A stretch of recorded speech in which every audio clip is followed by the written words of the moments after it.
En ce lundi, Frank, comment ça va? Ça va très bien, vous autres? Très bien, très bien, très bien. Très bien. Très bien. Paul Journet.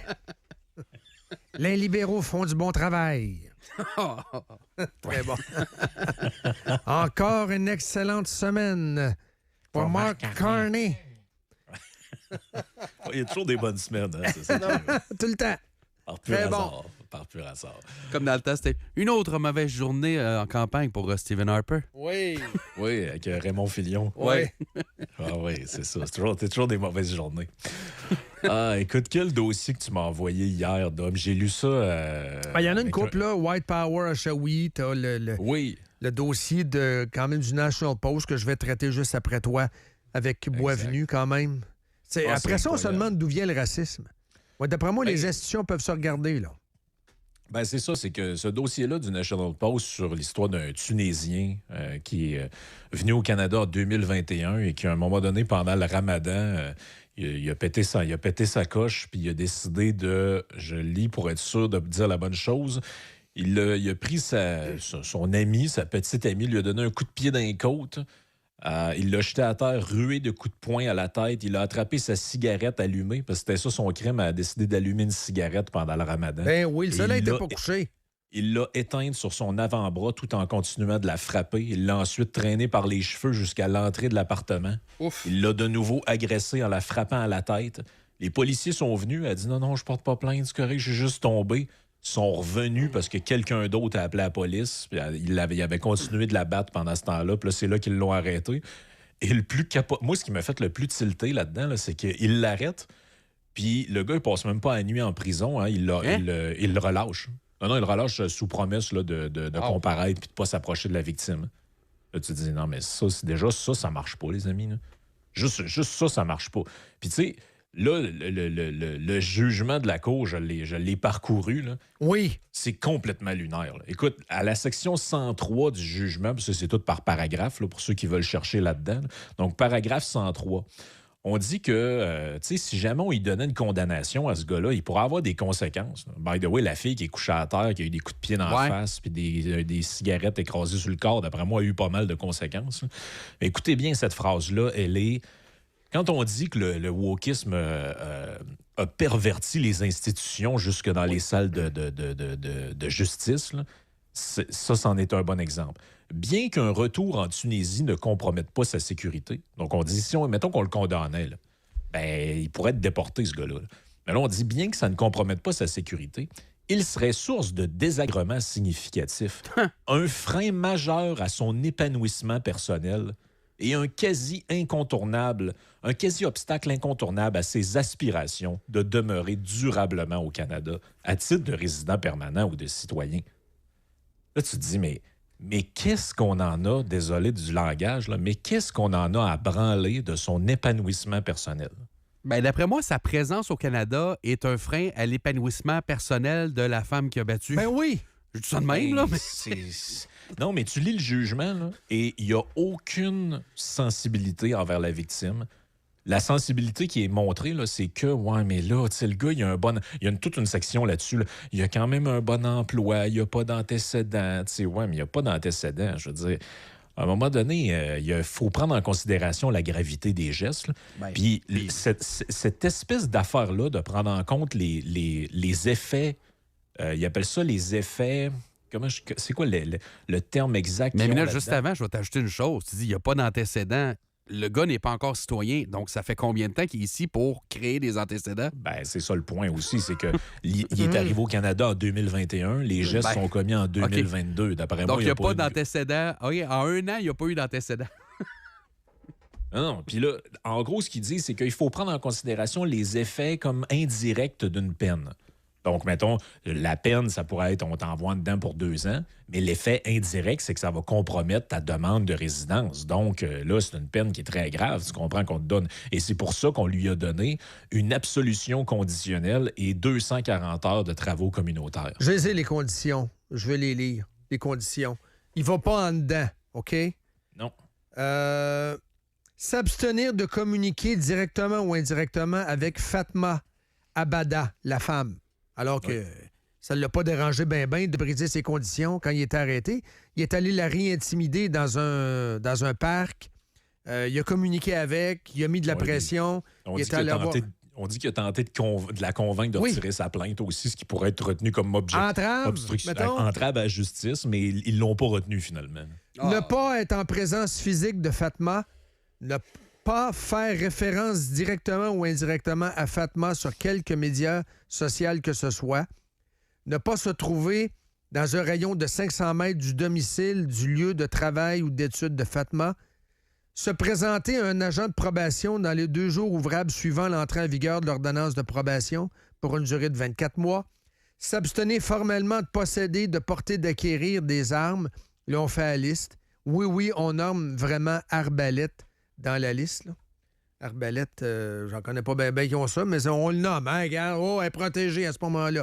Suivre les directives d'un agent de probation et effectuer 240 heures de travaux communautaires dans un délai de 18 mois.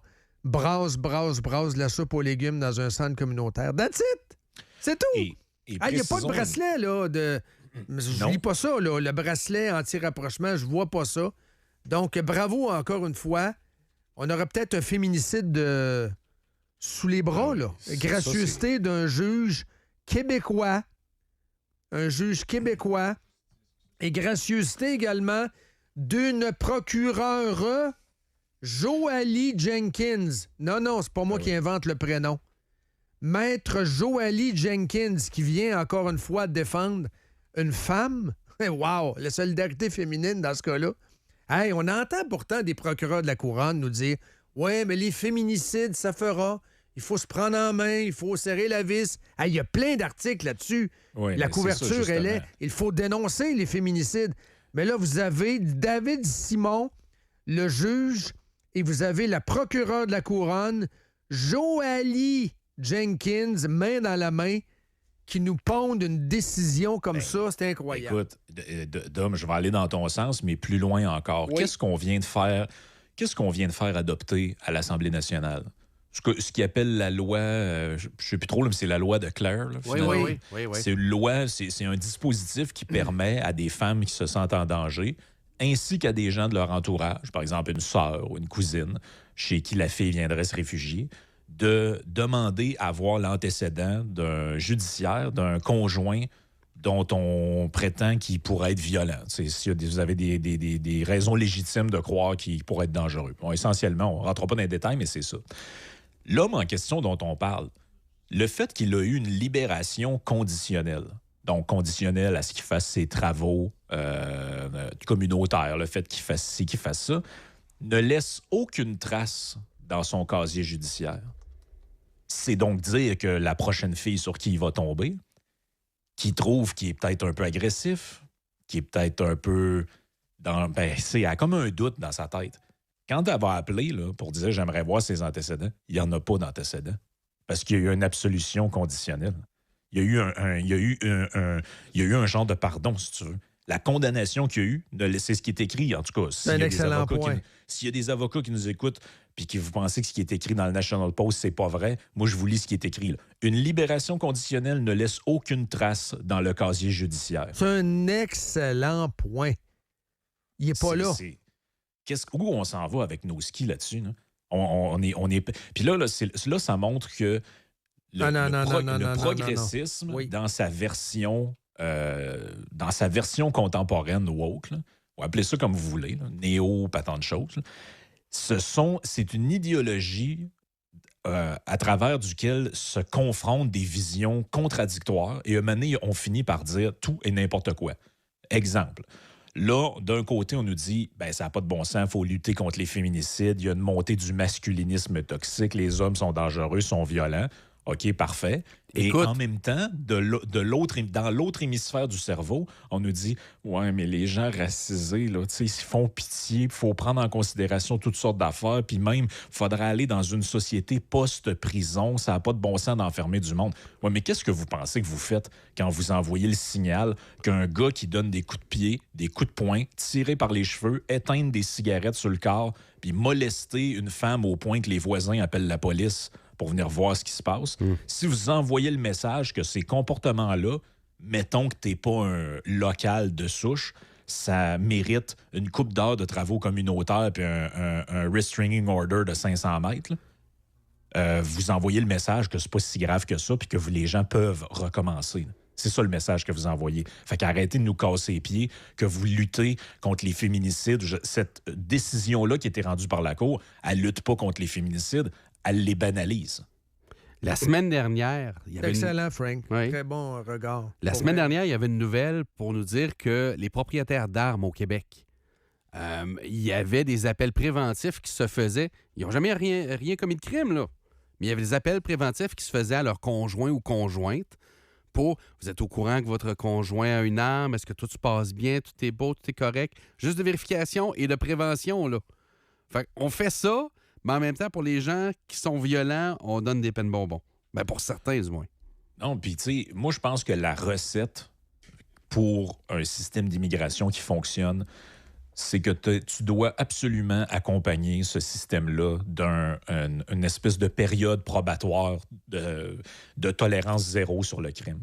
Donc, tant que la personne n'a pas eu sa citoyenneté, c'est une tolérance zéro. Tu as commis un crime, désolé, tu t'en retournes. Ah, ça peut paraître radical, ce que je viens de dire, mais c'est la condition sine qua non Comme aux à États-Unis. ce que le système fonctionne. Imaginez cette décision-là aux États-Unis. Ce serait le monde à l'envers. Ben, puis c'est. Ça serait le c'est monde comme ça à dans d'autres l'envers. pays aussi, là. Si tu essaies d'immigrer en Suisse puis tu commets un crime, tu t'en retournes chez vous. Là. C'est le monde à l'envers. Et là, Où sont les féministes ce matin? Où est la sortie de Ruba Gazal ce matin, la gang de féministes de Montréal? Non, ça n'a aucun sens. Puis, tu sais, on présente. Tu sais, dans le fond, tu lis le jugement de cour, puis tu as l'impression que ce qui a préoccupé la justice là-dedans, c'est qu'il faudrait surtout pas nuire au projet de vie de ce monsieur-là qui est de s'établir au Canada. Mais moi, là, mettons, mon projet de vie, là, c'est d'ouvrir une maison d'édition, puis il se trouve qu'entre-temps, j'ai commis un crime, puis on m'envoie en dedans. Mais mon projet de vie est fini. Pourquoi, si c'est une affaire qui a rapport avec l'immigration, ton projet de vie devient plus important que la victime? On s'en balance de ton projet de vie. Je t'invite à lire l'article 33 de la décision et je le lis de ce pas-là. S'il devait être tourné en Tunisie, et je lis textuellement ici, il n'y aurait presque rien pour lui. Sa famille et ses amis sont pratiquement absents. Sa mère a vendu la maison. Les perspectives d'emploi sont très faibles, avec un taux de chômage d'environ 60 %. Le juge qui écrit ça. Et son diplôme n'y est pas reconnu. Pas mon problème à moi. Depuis 2021, il n'est retourné que 2 fois en Tunisie pour assister au mariage de son cousin qui vit maintenant en France et d'un ami qui réside désormais en Espagne. Le délinquant explique que la victime était une connaissance dans son pays d'origine et qu'ils se sont rapprochés une fois arrivés au Canada. Au moment des faits, il n'était dans le pays que depuis 4 mois. Il se sentait isolé et vivait beaucoup de stress et d'incertitude concernant cette démarche pour obtenir un CAC, un certificat de citoyenneté, si tu veux, là, du Québec, ouais. afin d'étudier à Montréal. La victime habitait avec lui dans son appartement en date du 30 avril 2021. Le conflit a éclaté sur fond de jalousie. Elle lui reprochait d'être au téléphone avec une autre femme. La situation a dégénéré, elle criait. Il lui a porté des coups, des gestes qu'il reconnaît comme injustifiables. Injustifiables, c'est-tu léger, ça, Frank? Un coup, il a donné une volée. C'est injustifiable. C'est assez léger, merci. Je rappelle, là, les cigarettes éteintes sur le corps, tirées. Hey, avez-vous déjà vécu ça, vous faire tirer par les cheveux? Ah, c'est débile. Le juge écrit, mais cela ne reflète pas sa personnalité. Ah ouais, qu'est-ce qu'il y en a? Colique, ça n'a pas d'allure. Ça n'a pas d'allure. Puis je trouve qu'il y a quelque chose qui est oublié dans ce jugement-là, c'est que quand on donne une condamnation à quelqu'un, là, c'est pas seulement là, une balance de les inconvénients, les pour, les contre, la proportionnalité de la peine, tout ça. Tu es supposé aussi avoir en tête que la condamnation doit envoyer un signal pour avoir un effet dissuasif sur ce genre de crime-là. Donc, ce que tu veux dans un système, c'est pas... T'envoies pas les gens en prison pour le fun. T'envoies les gens en prison, ou tu leur donnes des condamnations pour envoyer le message que, hey, ici, là, ces comportements-là, ça ne se fait pas. Fait que si t'es fait, là, prépare-toi, parce que ça va être 5 ans derrière les barreaux. 5 ans derrière les barreaux. Quand je vais sentir une petite colère, là, je vais aller prendre une marche dehors. Mais si la conséquence à ça, c'est une couple de semaines de travaux communautaires, puis tu n'auras même pas de tâches dans ton dossier judiciaire, c'est quoi la conséquence? Quel est l'effet dissuasif de ça? Moi, je pense qu'il n'y en a pas. Là. Hey, on apprend ça quand on est jeune. Là. À un moment donné, tes parents, ils te donnent des punitions. Pourquoi ils te donnent des punitions? Ouais, t'as donné un coup de poing à ton frère. Bon, ben, la punition, c'est qu'il n'y a pas de PlayStation pendant une semaine, puis tu vas aller t'excuser à ton frère, puis tout ça. Mais s'il n'y a jamais de conséquences puis de punitions, ben, tu recommences. On est dans la psychologie assez basique. Là. C'est la même chose avec des enfants. Là. Ben, la société n'est pas bien différente de ça. Il faut que tu prennes en considération ces affaires-là. Hey, le projet de vie de monsieur, puis la retour, puis là, il faut considérer que oui, mais des effets indirects d'une peine, là, ben moi, je pense que n'importe qui peut en avoir, c'est pas juste les gens qui viennent d'ailleurs. Là. C'est complètement lunaire, cette affaire-là. Complètement lunaire. Puis ton projet de vie, de vivre ici, là, il devrait être conditionnel à ton bon comportement. Là, c'est comme le monde à l'envers. C'est pas le nouvel arrivant qui doit se comporter bien, puis commettre la base, là, quand même, commettre aucun crime, puis aucun voie de fait, puis tout ce que vous voulez, puis dire, ben, regarde, tu as eu une bonne conduite. En récompense de cette bonne conduite-là, on t'accorde ta résidence permanente et ta citoyenneté. Non, c'est la société d'accueil qui doit dire, ben là, il se comporte comme une vidange, mais il faudrait quand même pas compromettre son beau projet de vie de venir. Hey, là. Donc, c'est le juge vraiment qui est problématique.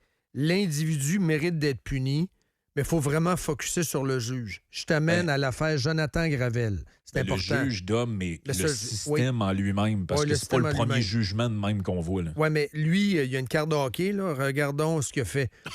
Il y a des faits antécédents. Là. Regardons, moi, j'aime ça regarder les décisions. Puis ça, je vais en parler avec Boisvenu tantôt. Date des faits, 21 novembre 2014. Procès de Jonathan Gravel, alors âgé de 35 ans, originaire d'Île-Perrot et de son ex-conjointe, qui se croisent par hasard. OK?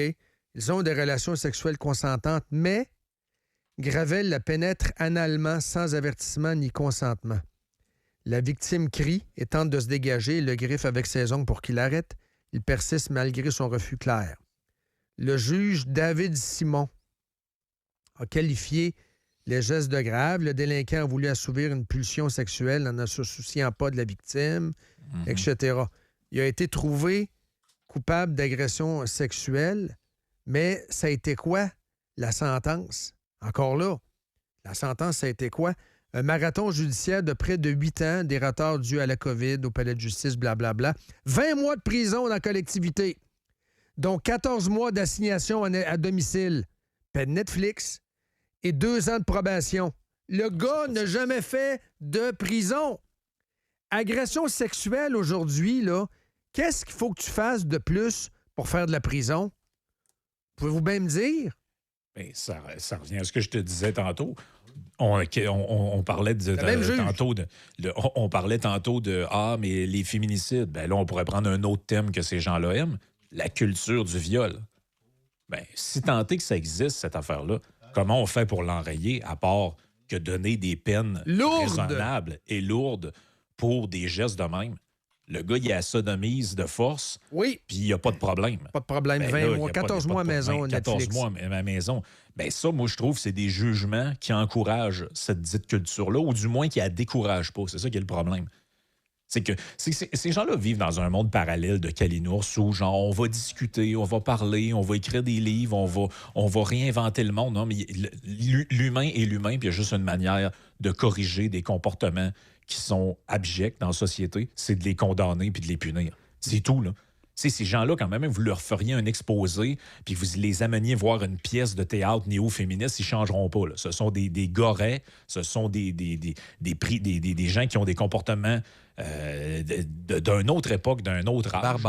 Barbares, là.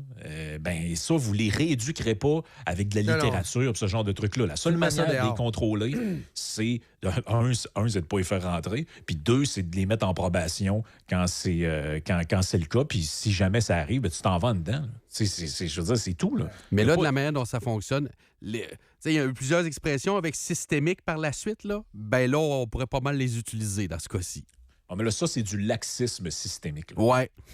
OK, je vais prendre ça. C'est très bien dit. Merci beaucoup, Frank. Très bon ce matin. Lâche pas. Bye.